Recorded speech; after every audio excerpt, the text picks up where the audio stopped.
Mais en fait, à Frustration Magazine, vous êtes quoi? Vous êtes, anarchiste, vous êtes communiste, vous êtes trotskiste, vous êtes socialiste, révolutionnaire, vous êtes d'extrême gauche, vous êtes d'ultra gauche? Vous pensez quoi des communs? Vous pensez quoi du communaliste? Est-ce que vous êtes, intersectionnel? Ça fait partie des questions qu'on peut nous poser, que ce soit, dans les mails et sur les réseaux sociaux. Comment, à Frustration, on se définit? Qu'est-ce qu'on pense de ce débat sur les étiquettes? Est-ce qu'il faut, donner un nom au combat qu'on poursuit? Ou est-ce qu'au contraire, il faut plutôt se focaliser sur la façon dont on interréagit et la façon dont on s'organise? Qu'est-ce qu'on fait, de la mémoire du terme de communiste?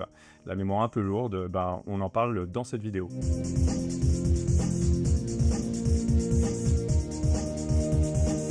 Toutes ces questions, elles peuvent susciter chez nous des questionnements intéressants.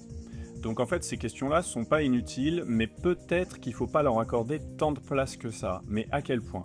En fait, le problème des étiquettes qu'on peut se coller, alors soit à soi, soit en direction des autres, hein. Il y a une différence entre se dire en soi-même: «Moi, je suis anarchiste» et puis le dire à longueur de temps, à toute personne avec qui on interagit, que ce soit, en prenant la parole lors d'une AG ou, pendant un repas de famille.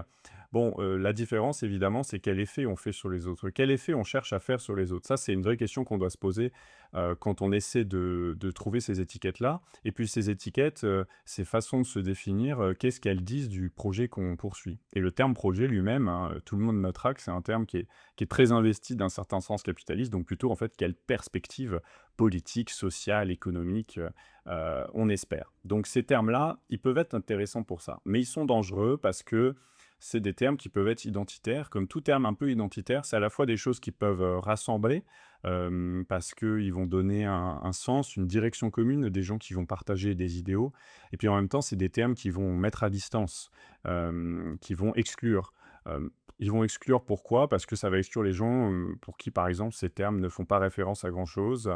Ils vont exclure des gens qui ne sont pas sûrs d'eux, qui doutent, comme en fait, la plupart des gens qui, en France, ont des opinions qui peuvent être, changeantes, contradictoires.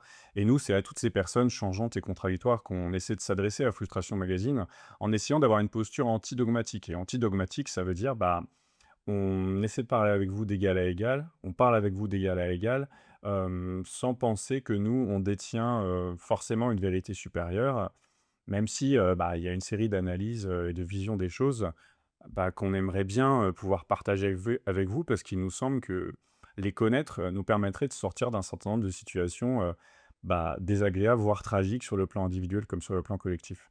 Donc ces étiquettes, elles sont importantes, elles ne font pas tout, et puis il s'agit de trouver dans ces étiquettes, il nous semble plusieurs choses, c'est-à-dire à la fois, bah, donner un sens, une direction, ce vers quoi on veut aller. Il y a comment on veut y aller et puis, aussi essayer de produire par ce mot et par ça peut être des symboles qui l'accompagnent, des images, bah, une sorte de vibration émotionnelle positive qui donne envie que d'être suivi, qui nous rend aimables, qui nous rend, attirants. Et une des critiques qui est faite au terme anticapitaliste, que nous on va beaucoup utiliser, c'est qu'il n'est pas très aimable ni très attirant puisque c'est un terme, qui se définit par le négatif. Il ne donne pas de vision claire de ce vers quoi on veut aller. Il donne une certaine idée de notre radicalité, il se donne une certaine idée de notre colère, mais il ne dit pas vers où on va aller et donc c'est ça qu'on va essayer de voir, aujourd'hui ensemble, en sachant très bien que, bah, il y a une chose de se définir d'une certaine façon, mais ce qui compte aussi, c'est d'agir d'une certaine façon, conformément ou en tout cas, dans le respect, de ces idéaux-là et quand on a des idéaux, de partage, de démocratie et cetera, bah, faut essayer d'être le moins péremptoire possible et de faire en sorte que finalement, ces courants de pensée auxquels on se réfère, bah, ça soit pas des cours magistraux dans lesquels il y aurait des gens qui sachent et d'autres qui doivent apprendre, des courants dans lesquels, ce qui compterait avant tout, c'est la lecture, l'étude patiente de textes arides et anciens. Ça, c'est vraiment une vision intellectualiste de la lutte des classes et c'est pas notre vision à nous. Mais on va essayer de voir comment, bah, nous, on se positionne par rapport à tout ça et essayer d'éclairer un petit peu ces notions à l'aune de notre travail de plusieurs années à Frustration Magazine.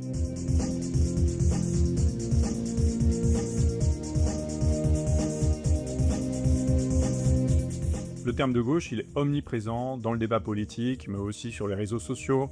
On va dire que telle personne, ce qu'elle a dit, c'était pas super de gauche. Tel autre politique va dire que lui, il est fondamentalement de gauche. Et c'est pour ça d'ailleurs qu'il veut l'union de la gauche, qui engloberait tout le monde, de Macron à pas Mélenchon.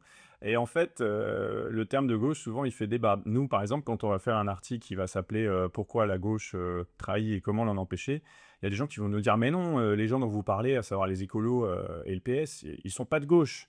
Et donc, vous allez avoir ce débat, et nous, on va leur dire, bah écoutez, on comprend votre point de vue. C'est vrai que de notre point de vue non plus, ils sont pas de gauche, mais il se trouve que pour toute une partie de la population, via un système médiatique, via un système politique, ils sont de gauche. Alors, qu'est-ce qu'on fait de ça? Et c'est tout le problème du terme de gauche, et c'est pour ça que nous, on l'utilise pas tant que ça.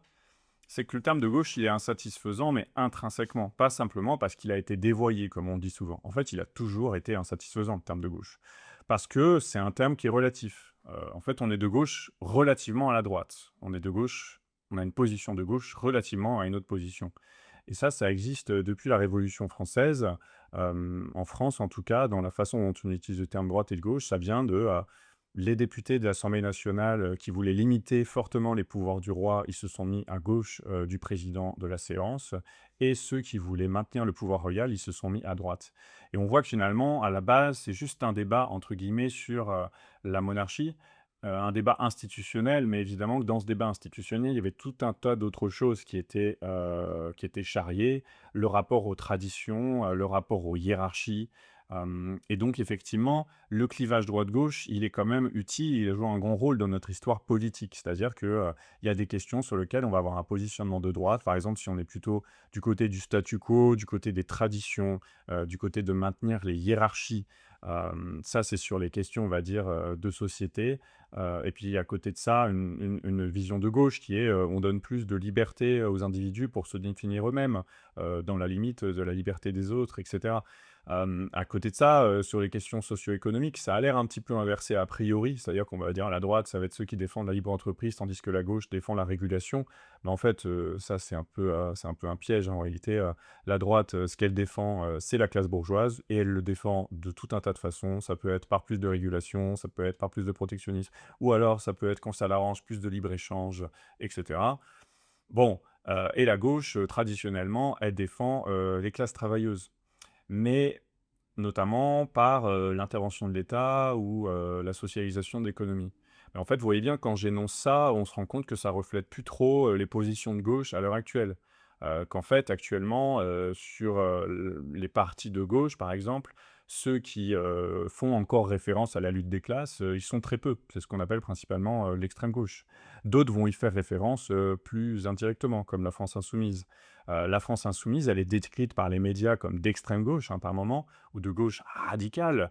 Mais pour nous, bah, par exemple, c'est un parti de gauche, au sens où il prône une régulation du capitalisme, et il prône pas la sortie du capitalisme.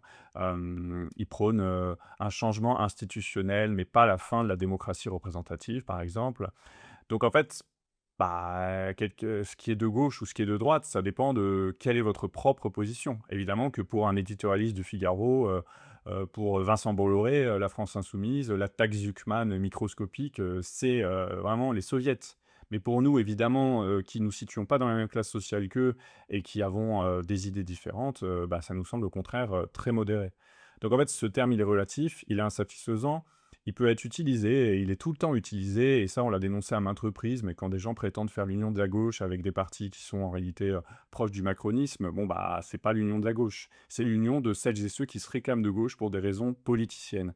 Et là, j'en viens à un problème essentiel du terme de gauche, c'est qu'en fait, longtemps, le mouvement ouvrier, il ne s'est pas structuré par rapport au clivage droite-gauche. Le clivage droite-gauche était le clivage parlementaire, c'était un clivage qui avait lieu dans la République bourgeoise.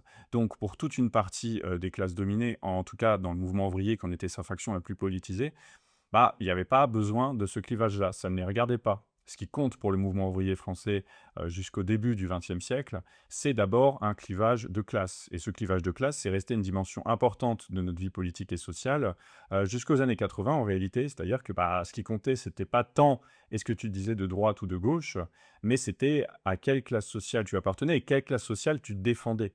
Et donc, en fait, il y a toujours eu des bourgeois de gauche, il y a toujours eu des bourgeois de droite, mais la vraie question, en quelque sorte, c'est comment tu te positionnes par rapport à la lutte des classes. Et est-ce que tu la reconnais déjà? Et en fait, quelque part, le clivage gauche-droite, et cette affirmation identitaire de la gauche, elle a contribué et elle contribue toujours à effacer le clivage de classe. Mais pas seulement le clivage de classe. En fait, ça a eu un rôle aussi, très néfaste dans la reconnaissance d'autres clivages, notamment le rapport à la colonisation. Et le rapport à la colonisation, dans un pays comme la France, c'est pas du tout quelque chose de secondaire. C'est quelque chose de très central dans notre vie politique, dans notre vie sociale. Et en fait, la gauche institutionnelle, donc la SFIO, qui est devenue le Parti socialiste, par exemple, sur les questions coloniales, a toujours eu un positionnement très compliqué, pour ne pas dire très complaisant, pour ne pas dire pro-colonialiste, quoi. Le Parti communiste lui-même, n'a pas toujours été clair, là-dessus. Donc quelque part, cette étiquette de gauche, le problème, c'est qu'elle ne nous informe pas réellement. Ça, c'est une première chose et ça, je pense que pas mal de gens seront d'accord avec moi. Puis la deuxième, c'est qu'elle émet des vibrations négatives, quoi. Et ça, je pense qu'on le voit dans les enquêtes, qui sont liées à la façon dont les Français se positionnent sur un clivage droite-gauche. En fait, on assiste, à une baisse d'identification depuis les années 80 et particulièrement ces 20 dernières années envers la gauche. C'est-à-dire beaucoup moins de gens disent s'identifier à la gauche. Alors il y a une analyse premier degré de ça qui est de dire, bah, du coup, c'est parce que la société s'est droitisée avec CNews, avec Bolloré et cetera. Alors même si les idées de droite n'ont pas attendu, Bolloré, hein. Mais en fait, c'est pas si vrai et il y a des sociologues comme Vincent Tibéri, par exemple, qui montrent que, en fait, sur énormément de questions, notamment les questions de société, c'est-à-dire notamment la tolérance l'acceptation des minorités de genre, l'acceptation de l'immigration, en tendance, les Français se sont plutôt, gauchisés. Il n'y a pas une droitisation massive. Quand vous demandez aux gens ce qu'ils pensent, ils sont pas fondamentalement, majoritairement de droite. Ça, c'est faux. Ça, c'est quelque chose, c'est une guerre psychologique qu'on nous mène, pour nous faire croire qu'on est triste et seul.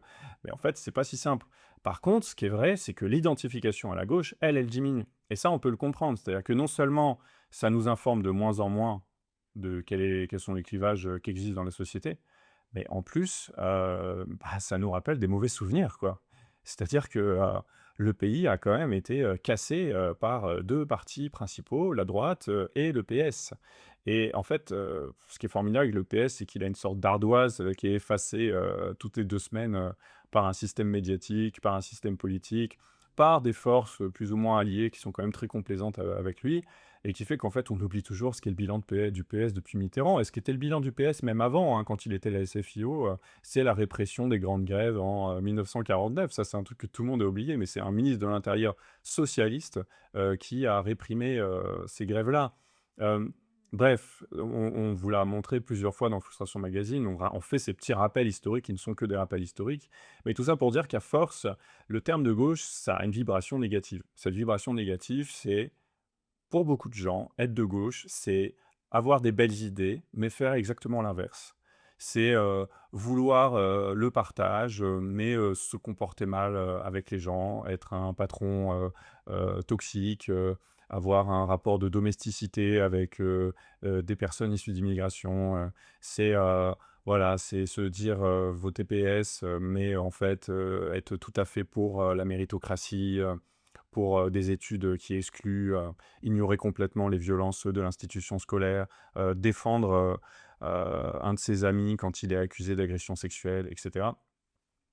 Et ça explique pourquoi souvent sur les réseaux sociaux, on va pouvoir dire: «Mais ce que fait un tel, c'est pas du tout de gauche et il faut l'afficher comme étant pas du tout de gauche». Mais oui, parce qu'en fait, cette étiquette-là ne protège pas, et souvent d'ailleurs, c'est de plus en plus dit, elle est utilisée comme un totem d'immunité pour ne pas penser certaines formes de domination dans lesquelles on se situe. Donc, voilà, de plus en plus de choses qui sont dites sur les hommes de gauche. Bah, les hommes de gauche, en fait, c'est des hommes, ils sont de gauche, mais, en fait, le fait d'être de gauche n'efface pas du tout, le fait qu'ils sont des hommes et qui donc ils agissent dans un système patriarcal qui, pour s'en défaire, nécessite, énormément de réflexion, sur soi-même et de prévention de ses propres agissements et de reconnaissance. Et en fait, simplement être de gauche, ne veut pas dire que tu ne vas pas, toi-même exercer, de la domination sur autrui. Voilà, c'est un exemple parmi d'autres de l'inconsistance de cette étiquette, et de la façon dont, c'est pas simplement elle ne fait pas vibrer et qu'elle informe mal, c'est qu'en plus elle peut désinformer et elle peut permettre à des gens, de mener des stratégies, de maintien au pouvoir. C'est particulièrement le cas du PS et des gens, je pense que vraiment ils seraient incapables, quand on demande, à quelqu'un comme Olivier Faure ou Marine Tondelier, il y a que sur l'émission en streaming, Luma, on leur demande, ce qu'ils pensent, voilà, c'est quoi leur projet de société? Qu'est-ce qu'ils pensent de la lutte des classes? Les gens, ils n'ont absolument rien à répondre. Parce qu'en fait, eux, toute leur pensée, elle est tournée autour du champ politicien et dans le champ politicien, il faut se donner des étiquettes. C'est comme ça qu'on existe. Si on dit qu'on représente la gauche ou qu'on est un parti de gauche, on existe. Si le PS ne se dit plus de gauche, il disparaît, en fait. Il disparaît sous le macronisme. Personne n'a besoin de lui. Il ne représente plus grand monde et en termes d'idées, il représente absolument rien. Voilà pourquoi on se méfie évidemment totalement du terme de gauche.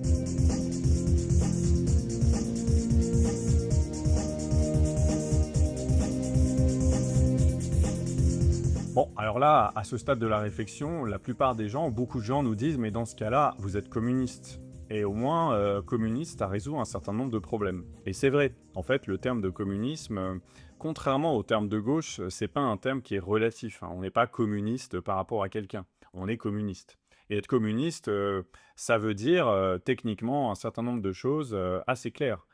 Parce que c'est un terme qui a été théorisé au 19e siècle et qui implique la collectivisation des moyens de production et l'abolition des classes sociales. C'est ça une société communiste, hein. C'est une société dans laquelle il n'y a plus de classe sociale. Ça ne veut pas dire qu'il n'y a plus de différence entre les individus, mais que cette différence, elle n'est pas liée à nos ressources monétaires et capitalistiques. Et ça changerait évidemment pas mal de choses dans un système capitaliste où en fait toute une partie des décisions qui nous affectent sont liées à des intérêts macroéconomiques d'une minorité de la population qui en plus est en train de tout cramer et qui est vraiment en train de menacer nos chances de survie en tant qu'humanité. Donc, forcément que ce mot-là, il apparaît comme une solution toute trouvée. D'autant qu'il a une histoire qui fait sens par rapport aux défauts du terme de gauche précédemment. Le terme socialiste et communiste, hein, ces deux termes, socialisme, communisme, ils sont pendant un temps concurrents, ils sont utilisés au 19e siècle parfois par les mêmes personnes, hein, Karl Marx et Friedrich Engels. Ils parlent de communisme et de socialisme. En fait, socialisme, ça veut dire socialisme, ça regroupe toutes ces théories qui pensent qu'il faut que la société intervienne dans l'économie. Et puis communisme, ça devient un projet beaucoup plus conséquent. Et cette différence entre les deux termes, elle s'affirme vraiment dans les années 1920 en France, puisque dans les années 1920 en France, il y a une scission. Bon, bah, une scission, c'est quand des gens dans un parti politique se disputent et partent chacun de leur côté.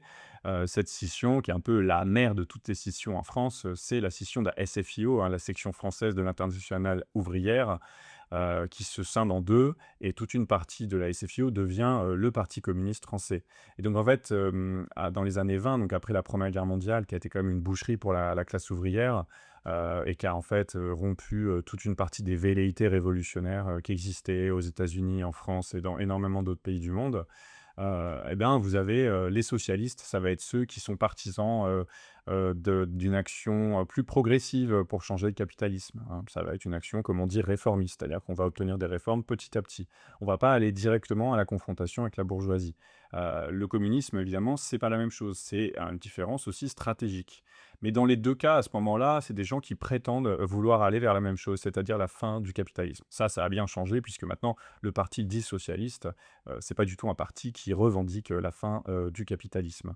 Et donc ça, c'est important de souligner. Et surtout, dans l'histoire du communisme, en fait, intrinsèquement, c'est lié à l'histoire de l'Union soviétique, puisque cette scission, hein, de la SFIO se fait sur l'adhésion à la Troisième Internationale, qui était en fait voilà, l'internationale ouvrière qui avait été fondée par Lénine après la Révolution russe. Donc en fait, il y avait aussi cette question-là. Et donc, en fait, le terme de communisme, il porte cette histoire, c'est-à-dire une histoire qui est chargée, chargée positivement dans le cas de la France, au sens où, en fait, en France, le Parti communiste a eu une action qui a marqué notre société et qui la marque encore, notamment puisque c'est un ministre communiste qui a mis en place la sécurité sociale. Et dans la façon dont le pays est reconfiguré dans l'immédiate après-guerre, le Parti communiste, qui était le premier parti de France, a joué un rôle immense.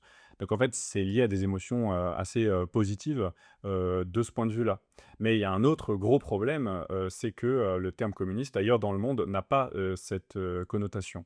Et c'est pas un terme que vous pouvez utiliser innocemment en Europe de l'Est ou dans d'autres pays du monde, puisque il a une utilisation, hop, je check, ouais, qui est en fait intrinsèquement liée au régime communiste. Les régimes communistes, il y en a eu plusieurs dans l'histoire de l'humanité. Il y en a encore un très important en Chine. Donc ça a défini quand même toute une partie de l'histoire donc de la Chine, de la Russie, de l'Europe de l'Est. Et cette histoire, elle n'est pas neutre.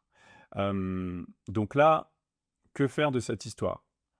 Hem, je pense qu'il y a un livre qui répond à cette question, en tout cas qui apporte des réponses, plutôt qu'apporter une réponse. C'est un livre très intéressant qui s'appelle «Ce gros mot de communisme». C'est un livre collectif qui est dirigé, qui a été dirigé par Manuel Cervera Marsal, publié en 2021, c'est plutôt récent. Dans cet ouvrage, vous avez, Alain Badiou, Bernard Friot, Chantal Mouffe, donc vraiment des noms importants, du monde intellectuel, français.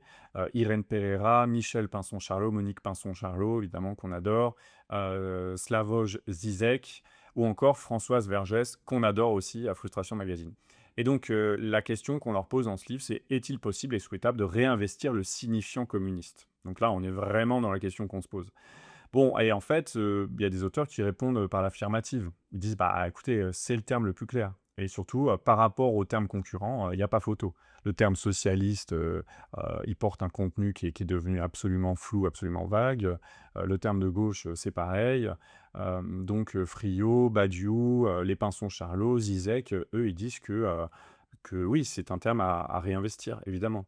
Mais en fait, les autres contributeurs, eux, contributrices d'ailleurs essentiellement, ont évidemment un regard plus nuancé. Donc d'abord, il y en a qui insistent sur les insuffisances de ce terme-là et ses ambiguïtés dans l'histoire. Par exemple, Françoise Vergès, elle trouve que, c'est un signifiant qui n'intègre pas suffisamment la critique de l'impérialisme et du colonialisme. Et l'histoire du parti communiste par rapport à ces questions-là, c'est pas une histoire, absolument rose, comme sur d'autres pans de son histoire. Mais mmh et là-dessus, évidemment, elle a pas tort et on pourrait dire que, en plus, vu, le contexte international, il y a vraiment nécessité dans nos analyses et dans nos perspectives d'intégrer, ces questions-là, de décolonisation du monde, enfin, de fin de l'impérialisme. Parce qu'en fait, on voit bien que c'est en train de prendre une place, très importante. Alors c'était déjà le cas pour énormément de gens, de toujours et en France, ça s'impose et ça s'impose dans la façon dont les citoyens sont traités, que ce soit par la police ou que ce soit par les institutions. Donc en fait, cette question coloniale, elle est loin d'être secondaire et ce terme-là, ce signifiant-là, ne prend, sans doute pas assez en compte cette, dimension. Puis vous avez, Irène Pereira qui est une chercheuse que je trouve vraiment très intéressante. Elle rappelle que, dans l'analyse économique, hein, cette fois-ci, des partisans du communisme, la question de la production et du travail domestique, de la reproduction, en fait, de la sphère de la reproduction, comme on dit, et du travail domestique, qui est donc, qui est une exploitation pour le coup des femmes par les hommes, a été, négligée et qu'il faudrait intégrer, cette dimension-là. Ça, c'est vraiment important et d'ailleurs, je vous invite à regarder, une conférence que j'ai faite avec, Aurore Coquelin, qui est une chercheuse, notamment spécialisée sur les questions de genre. Elle développe vraiment de façon limpide, ce que c'est qu'intégrer la question du travail domestique dans une analyse, marxiste, une analyse, de la lutte des classes et c'est vraiment passionnant, donc je vous recommande, d'aller voir, son analyse.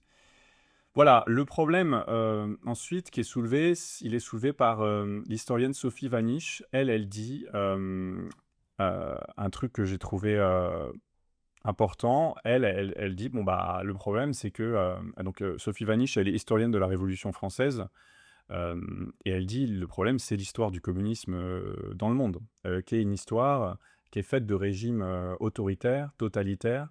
Elle dit, «Quant à l'élan que le mot communisme pourrait susciter, le doute est légitime. Un mot peut-il produire de l'enthousiasme quand il évoque aussi l'effroi?» Et ça, c'est vraiment important. Elle dit aussi une autre chose: «L'analyse scientifique des structures matérielles peut-elle engendrer un spiritualisme politique?»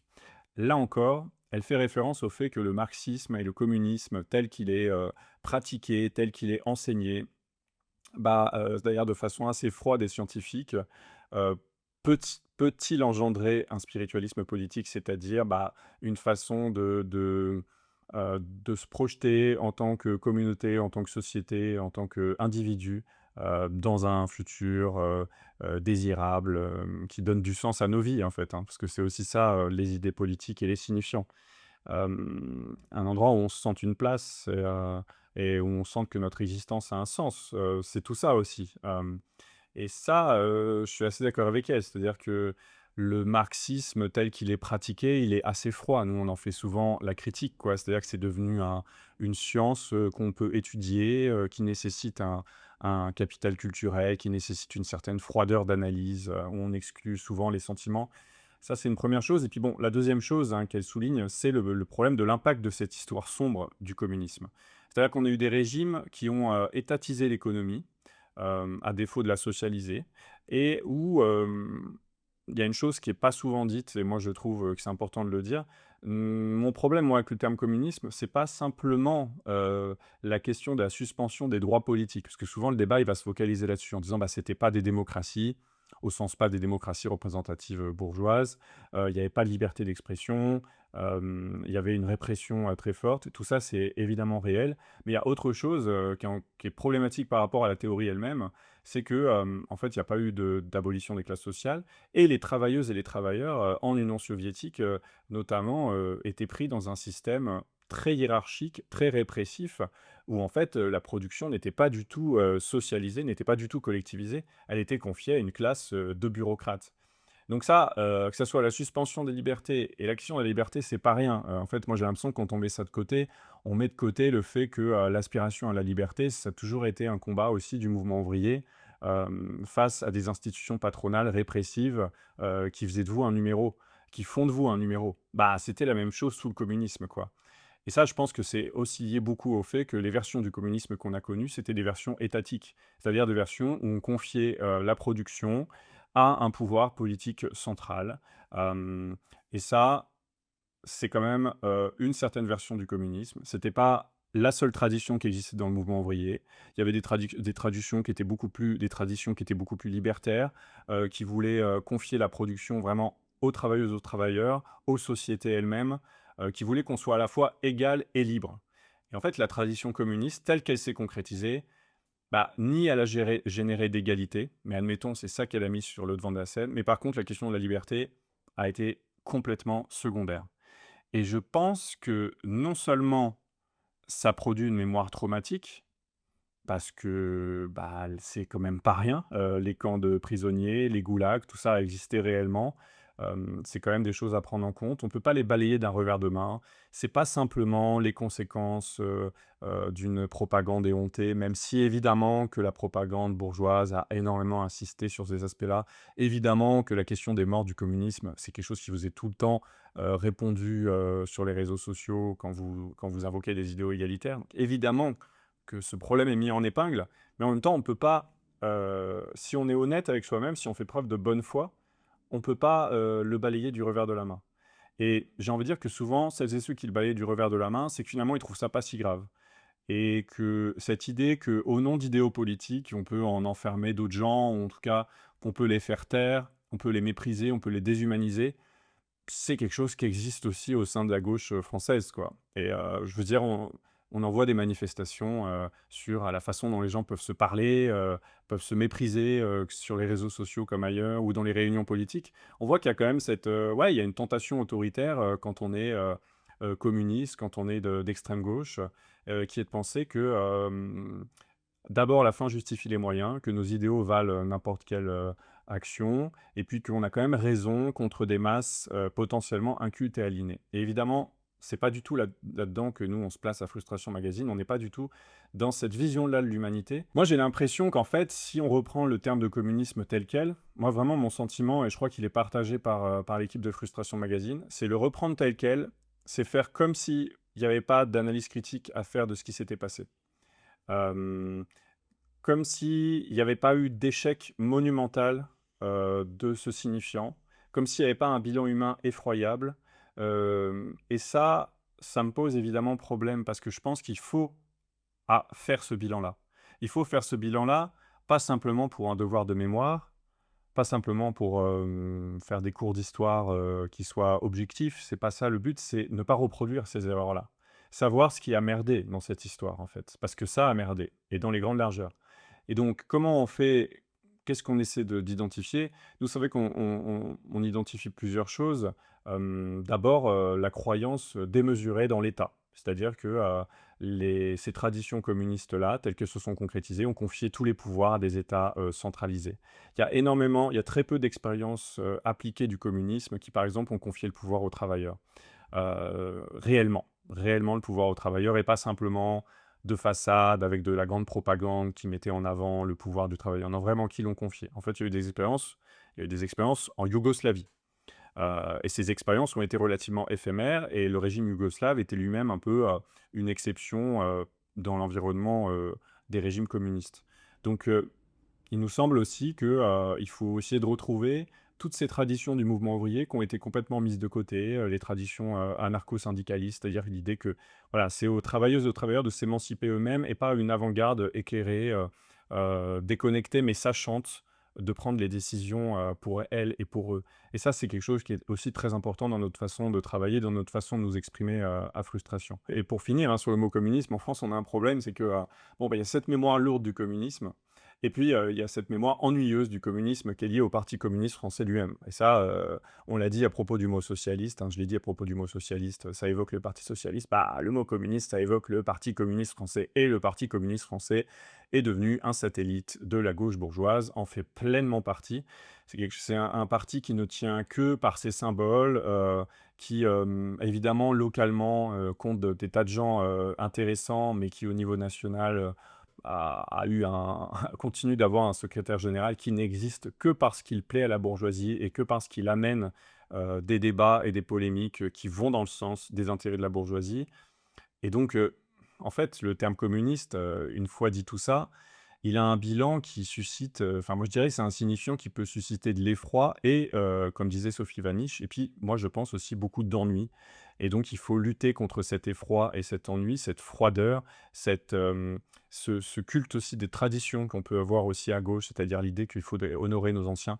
Non, quand on est à gauche, ce qu'on veut avant tout, c'est changer la société. Enfin quand on est à gauche, selon moi, c'est changer la société et c'est vouloir l'abolition des classes sociales et des autres formes de domination. Et ce combat-là, est-ce qu'il peut s'encombrer d'un respect de la tradition?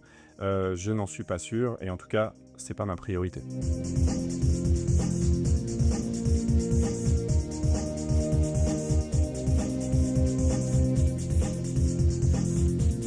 Est-ce qu'on est anarchiste? Est-ce que je suis anarchiste? Hem, c'est intéressant en tout cas que la question de l'anarchisme, elle revienne régulièrement. L'anarchisme, ça a été une tradition très présente au sein du mouvement ouvrier et qui a été très réprimée, notamment au début du XXe siècle. C'est-à-dire on a peu idée de la puissance de l'anarchisme au début du XXe siècle. Les militants anarchistes sont très organisés partout dans le monde. Hem, voilà, ils sont même auteurs de plusieurs assassinats, de l'assassinat d'un président des États-Unis, McKinley, c'est quand même pas rien et en France, d'attentats à la bombe. Donc avec cette idée, l'anarchisme, c'est 2 choses, différentes. C'est à la fois, enfin en tout cas, si on devait le définir de façon, très large, c'est à la fois une sorte de pratique, organisationnelle, en tout cas une stratégie, radicale qui passait donc à la fin du 19e siècle, au début du 20e par ce qu'on appelait la propagande par le fait. Donc le fait de commettre des actions, criminelles, spectaculaires, qui contribuaient à conscientiser la population. Et puis c'est des idéaux, à la fois égalitaires et libertaires. C'est-à-dire qu'on veut à la fois la liberté, et l'égalité. Et pour ça, évidemment que, bah, c'est très raccord avec tout ce que je viens de dire là. C'est-à-dire que le problème de la tradition communiste et moi je crois bah, à la fois la façon dont les régimes se sont concrétisés et puis la façon dont cette mémoire elle est ravivée, par, toute une partie de la gauche, c'est qu'en fait ça ne prend pas en compte, la soif de liberté et d'autonomie de toute une partie de la population et en particulier de la population, travailleuse. C'est-à-dire une population qui subit non seulement l'inégalité, donc la domination par des gens qui possèdent les moyens de production, qui volent toute une partie de ses richesses, donc qui subit des problèmes économiques, mais subit aussi, une absence d'autonomie, quoi, qui subit une société, qui la contrôle, qui subit une absence de souveraineté, dans le monde du travail et que ça soit dans le secteur public ou dans le secteur privé. C'est très important de se le dire, c'est-à-dire que le niveau de souffrance au travail, il est équivalent.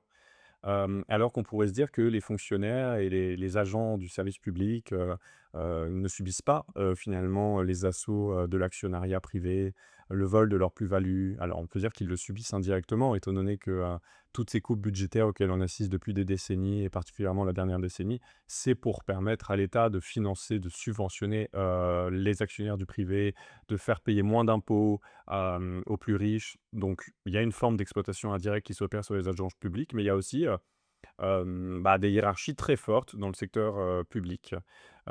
Et en fait, cette société hiérarchique, elle s'exerce à travers le capitalisme, mais pas seulement. Elle existe aussi dans la façon dont le capitalisme se propage ailleurs et indirectement.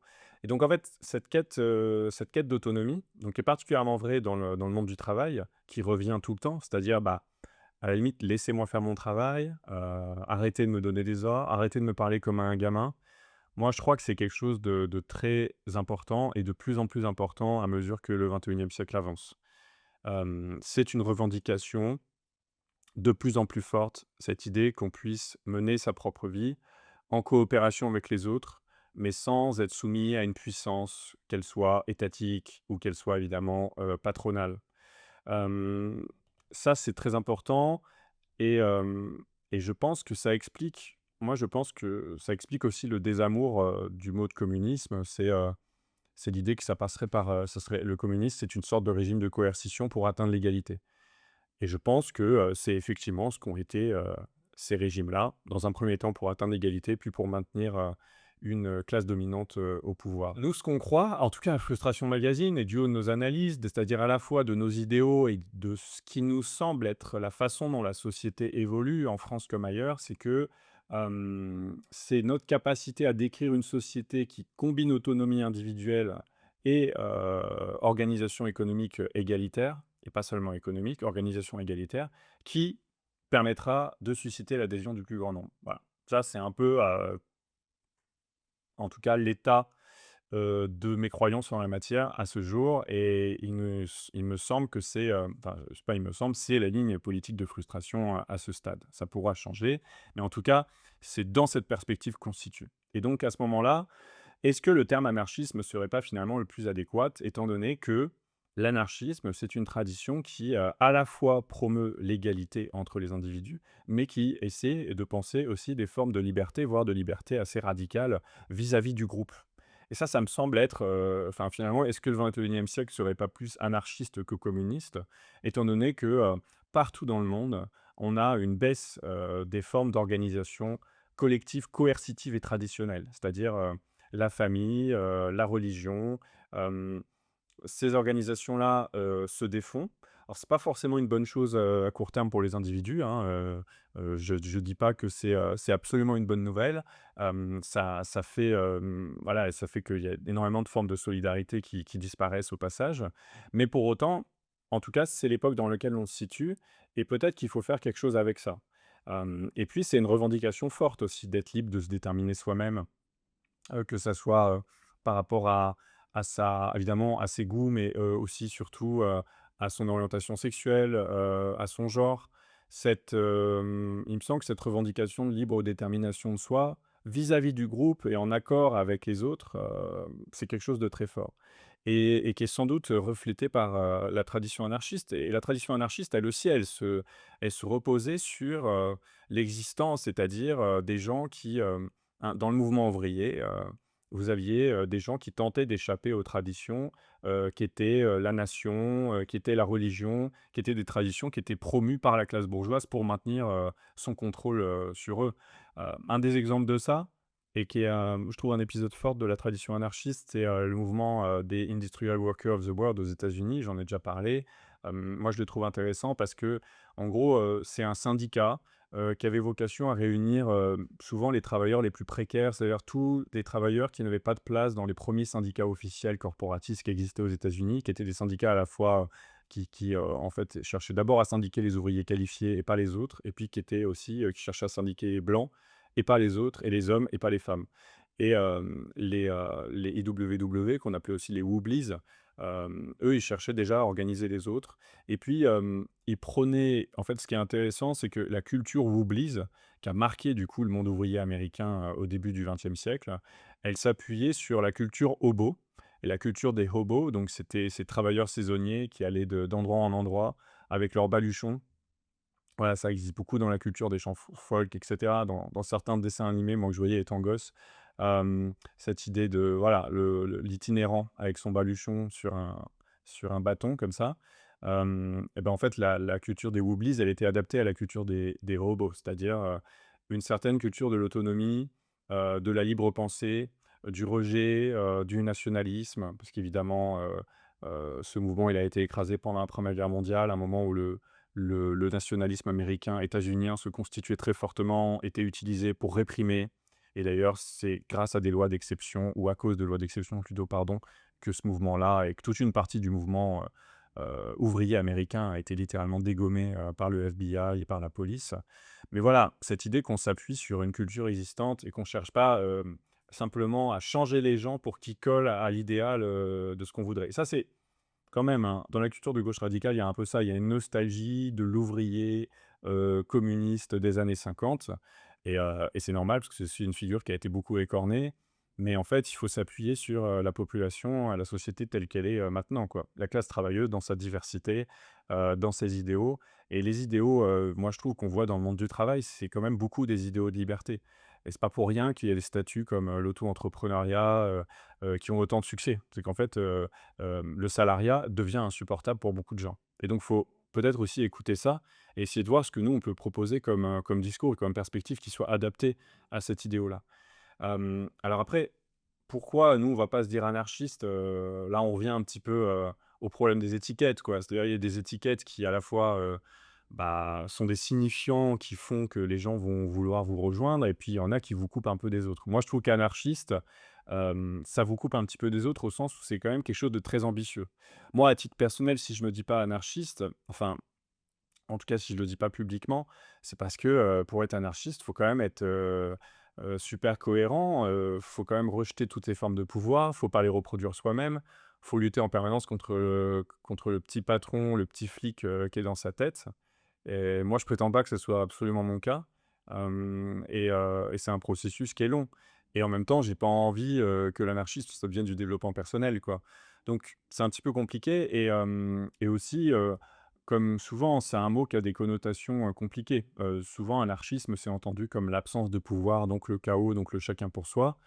Et puis ça, c'est Rob Grams aussi qui le soulignait, quand on a fait l'article, hein, que vous pourrez lire sur ce sujet de comment on se définit. C'est que, bah, la tradition anarchiste, elle est aussi confuse, hein, à travers des figures comme, Joseph Proudhon, qui était quelqu'un de notoirement antisémite, par exemple, où il y avait aussi beaucoup de misogynie. Bon, en fait, l'anarchisme, c'est comme le communisme, c'est aussi, un positionnement qui a énormément de points aveugles.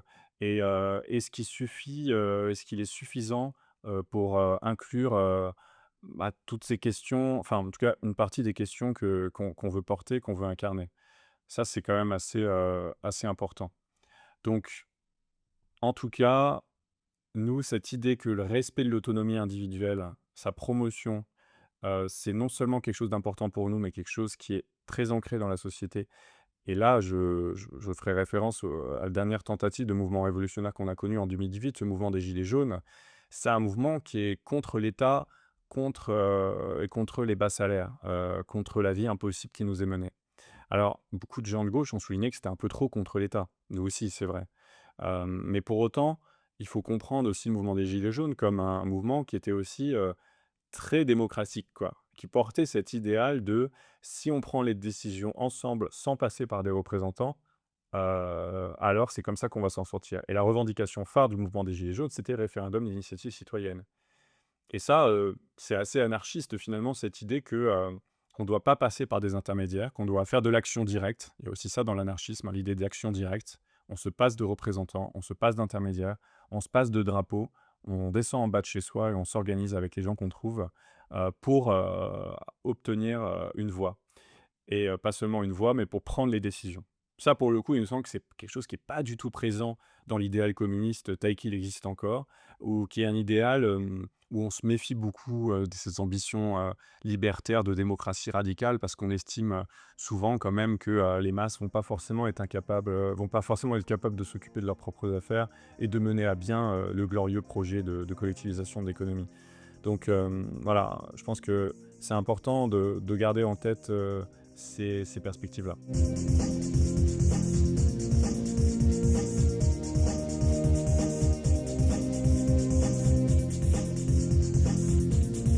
essaie de réfléchir à ce qui pourrait faire venir le plus de monde au programme de transformation de la société le plus ambitieux possible. Et par transformation de la société, on veut donc dire abolition des classes sociales et puis de toutes ces formes de domination, quoi. Une société sans domination patriarcale, sans domination coloniale. Déjà, nous, il nous semble que c'est important que dans la façon dont on se présente, on puisse affirmer tout ça avec une certaine force, ce qui fait de nous des partisans de la gauche décomplexée, même si je vous ai dit que le terme de gauche fonctionnait plus. J'aime bien le terme de gauche décomplexée. Donc c'est vraiment, important qu'il y ait cette dimension d'affirmation, de la perspective, de se dire que c'est possible. On n'est pas condamné à vivre, en permanence dans cet état où, le mieux qu'on puisse nous offrir, c'est 2 c'est 0,5 de taxes sur les milliardaires, et que, on fasse pas travailler les enfants. Voilà, sachant que même ça, ce n'est pas rempli, hein, en France comme ailleurs. Mais donc, rêver grand, on en a déjà parlé. Donc, faut des termes, des expressions, qui portent cette idée qu'on rêve grand et quand je dis rêve, c'est pas un truc abstrait, c'est vraiment, une perspective, politique et sociale, atteignable et ce qui passe par dire que, bah, l'humanité mérite ça, hein, on mérite pas moins en réalité.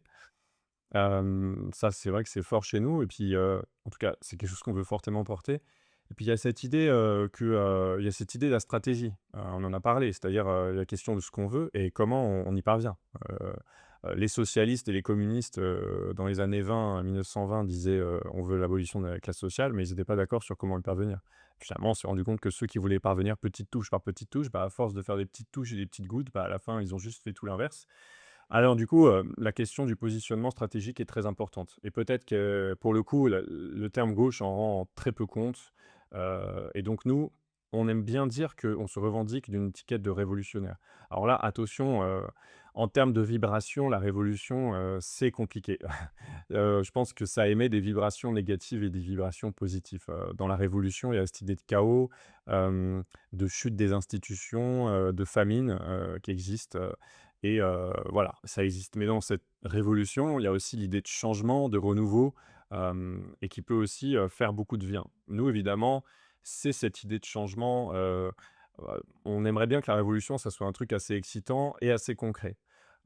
Bah, une révolution, c'est quoi, hein? Alors déjà, il y en a eu pas mal dans l'histoire, il y en a encore maintenant, c'est, le renversement d'un régime et son remplacement, quasi, parallèle par des institutions parallèles, évidemment plus justes que le régime précédent. Et on voit bien qu'en fait, il y a des révolutions d'une plus ou moins grande intensité. Quand vous vous contentez de changer de chef d'État, en gardant le même système et en gardant la même élite au pouvoir, c'est pas vraiment une révolution. Quand vous arrivez à la fois à changer le système politique et le système économique, là, on connaît une véritable révolution. Donc en fait, une révolution, c'est jamais un grand soir, hein. Ça, il y a un article de Clément Sénéchal qui en parle, mais le grand soir, c'est une invention pour le coup de la droite identitaire, réactionnaire française pour décrédibiliser les révolutionnaires. Personne n'a jamais pensé que la révolution, ça allait se passer en un soir. C'est un processus qui dure plusieurs mois, qui dure plusieurs années, qui donc passe par 2 choses, hein, vraiment ça, c'est comment on renverse le pouvoir et comment on met en place des institutions ou en tout cas une organisation collective qui peut prendre le relais en même temps. Et ça, c'est important, et parfois on a quasiment un pouvoir qui est sur le point d'être renversé, enfin ou en tout cas d'être pris d'assaut. C'était le cas en décembre 2018, quand Macron avait fait affréter son hélicoptère pour échapper aux gilets jaunes, mais on n'avait pas encore, d'organisation collective capable de prendre le relais. Donc en fait, être révolutionnaire, c'est soit, bah, j'ai déjà tout ça et je sais comment faire, soit en tout cas j'y réfléchis fortement parce que il me semble que c'est une question de là, c'est un peu une question de croyance, c'est pour ça, moi, j'admets qu'il y a du doute là-dedans. Vous allez avoir des gens qui vont être, voilà, institutionnels, électoralistes, qui vont dire: «Bah, non, le changement, il ne viendra que par les urnes». Donc en fait, on va utiliser les institutions existantes, on va utiliser à l'intérieur les recours qui nous sont proposés, comme le vote, comme le débat parlementaire, comme les pétitions et avec ça, on va s'en servir comme matériau pour changer la société. Ça, c'est globalement une position, qui est très, très majoritaire et même, les partis, dits révolutionnaires se présentent aux élections. Donc c'est vraiment le paradigme dominant dans la société française et pour autant, il subit un scepticisme de plus en plus fort de la part de la population qui vote de moins en moins et est de moins en moins confiant dans les partis politiques. Donc là encore, nous, il nous semble que, bah, pour toutes ces personnes, peut-être qu'il faut proposer autre chose, quoi. En tout cas, qu'il faut pas se refuser, de l'imaginer. Donc nous, déjà, c'est ça qu'on essaie de faire. En tout cas, moi, à titre personnel, je me définis de plus en plus comme révolutionnaire. Quand j'ai dit de plus en plus comme révolutionnaire, c'est que je pense de plus en plus que, face à l'urgence, face à l'ampleur, du pouvoir, de la bourgeoisie, de la classe capitaliste, peut-être que seul un horizon révolutionnaire nous en sortira, mais pour autant, je suis pas un révolutionnaire dogmatique au sens où je pense que, bah, s'il y a quelque chose à tenter du côté des élections, faut pas aller cracher dessus, et s'en détourner par principe. Faut être un peu pragmatique par rapport à ça. Voilà un petit peu, comment je pourrais, me définir un peu mieux et nous définir. Et puis pour finir, quand on parlait des termes, le terme pour désigner la perspective, politique, récemment, vous avez eu l'intronisation du nouveau maire de New York, Zohran Mamdani, alors qui pour le coup n'est pas un révolutionnaire, hein, c'est un démocrate socialiste aux États-Unis, donc la gauche, vraiment la gauche du parti démocrate. Mais pour le coup, c'est quelqu'un de redistributif qui veut vraiment changer, les structures économiques. Alors en tout cas, pour commencer à la marge, et il a dit quelque chose lors de son discours, d'intronisation. Il a dit: «On va changer, on va remplacer la froideur de l'individualisme, débridé par, la chaleur du collectivisme». Donc là, il entend individualisme comme, le fait de laisser chacun dans son coin se démerder avec ses addictions, avec ses dettes et cetera. Ce qui est quand même le modèle de la société américaine, actuelle, où on laisse des gens, dans la rue, qui sont, complètement mis mal par le fentanyl ou par les opiacés. On les laisse se surendetter, on ne leur, permet pas d'avoir un système de santé, qui leur permet de prendre en charge leurs soins vitaux. C'est quand même ça les États-Unis d'Amérique à l'heure actuelle, pays qui donc en termes de démocratie n'a de son à en a personne. Mais surtout, ce qui est intéressant, c'est quand il dit la chaleur du collectivisme. Et ça, le terme collectivisme, il a sans doute pas la même connotation en anglais, qu'en français. En français, le collectivisme, enfin, à la base, le collectivisme, ça désigne le fait de, en fait, c'est la socialisation, des moyens de production. Donc faire en sorte que, on ne puisse plus se faire de l'argent sur le fait de posséder du capital et que, la façon dont les biens et les services soient produits ne le soient pas selon la simple norme du profit, mais selon d'autres normes. Par exemple, la gestion par les travailleuses et les travailleurs ou la gestion par la puissance publique ou par les citoyens via l'État ou les collectivités. J'aime bien ce concept parce que du coup, déjà, il dit bien de quoi il s'agit. C'est-à-dire qu'il prétend pas résoudre tous les autres problèmes. Quand on est collectiviste, en fait, on a juste des idéaux économiques. Donc ça n'exclut pas, par exemple, d'être anticolonial ou d'être féministe. Ça prétend pas tout contenir et ça, je pense qu'il faut avoir une certaine humilité par rapport à ces étiquettes. Finalement, il y a pas d'étiquette qui permet de tout contenir. Par contre, il faut qu'elle n'ait pas cette prétention pour ne pas écraser du coup, certains courants. Voilà, le parti communiste a eu longtemps, cette, vocation, hégémonique et ça a fait qu'il a, snobé, voire, qu'il s'est opposé à beaucoup de luttes sociales qui ne correspondaient pas à ses paradigmes, notamment, en 1968 et dans les années 70. Mais voilà, en tout cas, ce terme de collectivisme, il est intéressant. Je trouve qu'il dit de quoi il s'agit. Il laisse la porte ouverte à comment? Est-ce que c'est une socialisation par les travailleuses et les travailleurs eux-mêmes? Est-ce que c'est, une nationalisation? Est-ce que c'est, voilà, est-ce que c'est de la coopérative, co-gérée par les collectivités? On verra évidemment ce que Zoran Mamdani, fera, de ça dans les actes. Mais, ça m'a rappelé l'existence de ce concept. On en a discuté dans l'équipe. Guillaume Étivan, par exemple, il trouve que, donc à Frustration Magazine, que c'est quand même très rattaché à l'Union soviétique et donc pour le coup à la nationalisation, à vraiment une gestion très centralisée de l'économie. Il a peut-être raison, mais en tout cas, moi, ces 2 termes, collectiviste et révolutionnaire, en tout cas sur les questions de lutte des classes et d'économie, je les trouve assez clairs et je pourrais facilement, m'en revendiquer. Pour finir, j'espère que cette vidéo vous a plu. Je sais qu'elle résout pas tous les problèmes. Elle avait pas vocation à trouver, l'expression idéale. Je pense même qu'elle avait vocation plutôt à montrer qu'il y avait pas, d'expression idéale, qu'il fallait se méfier, des signifiants qu'on utilise, fallait se méfier, des traditions, hem, fallait pas hésiter à les critiquer. Peut-être qu'il faut se méfier des gens qui, ont trop tendance à utiliser ces étiquettes pour se mettre en avant, pour maintenir des positions de pouvoir. Ces étiquettes, elles, ces signifiants, parfois, je trouve qu'ils créent une sorte de violence symbolique. Hem, vous êtes censé les comprendre et si vous vous en revendiquez, vous êtes censé avoir eu les bonnes lectures, comprendre les bons processus et cette violence symbolique-là, c'est quelque chose qu'on veut jamais reproduire à Frustration Magazine et que j'essaie, moi, à titre personnel, de jamais reproduire. Hem, je voulais dire aussi que je voulais dire aussi qu'au-delà de trouver le bon terme, au-delà d'avoir la bonne étiquette, d'avoir le drapeau de la bonne couleur et le pins, bien ajusté, hem, c'est quand même très important d'incarner un minimum, les idéaux qu'on prétend porter et quand je dis les incarner, c'est pas être, des gens parfaits, mais par exemple, bah, si vous êtes communiste, si vous êtes anarchiste, ne pas reproduire des positions d'autorité, ne pas monopoliser, les richesses, refuser la hiérarchie, refuser, l'exploitation au sein du travail et ça, c'est des choses qui nous semblent pas tout à fait acquises. Donc c'est pour ça que ça nous semblait important de le rappeler et en fait, quelque part, entre dire et faire, les effets sont pas de la même nature, quoi. Vous allez avoir des gens qui, par leur façon d'interagir avec les autres, vont vraiment porter en eux des idéaux qu'eux-mêmes ne revendiqueraient pas. Ça me fascine toujours. Vous allez avoir des gens qui vont être hyper partageux, qui vont être hyper égalitaires, qui vont toujours s'arrêter dans les conversations pour vérifier que tout le monde, suit bien, que tout le monde se sent, pris en compte, dans sa parole, dans son existence et ces personnes-là sont pas toujours les mêmes que celles et ceux qui, ont des étiquettes, très élaborées, qui sont capables de vous réciter, de mobiliser les bons auteurs et cetera. Donc je pense que en fait, à la fin, la question, c'est quand même, comment on incarne ces étiquettes-là? Comment on incarne ces signifiants?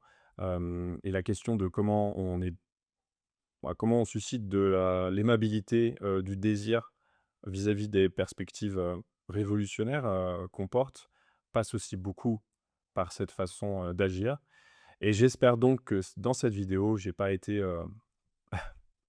j'espère donc que dans cette vidéo, j'ai pas été trop, donneur de leçons, que je vous ai pas trop pris de haut et que le travail de Frustration Magazine continue d'être quelque chose qui, tout en suscitant de la colère et de la rage, vous donne le sentiment d'être, bien accueilli, dans, ce que vous êtes.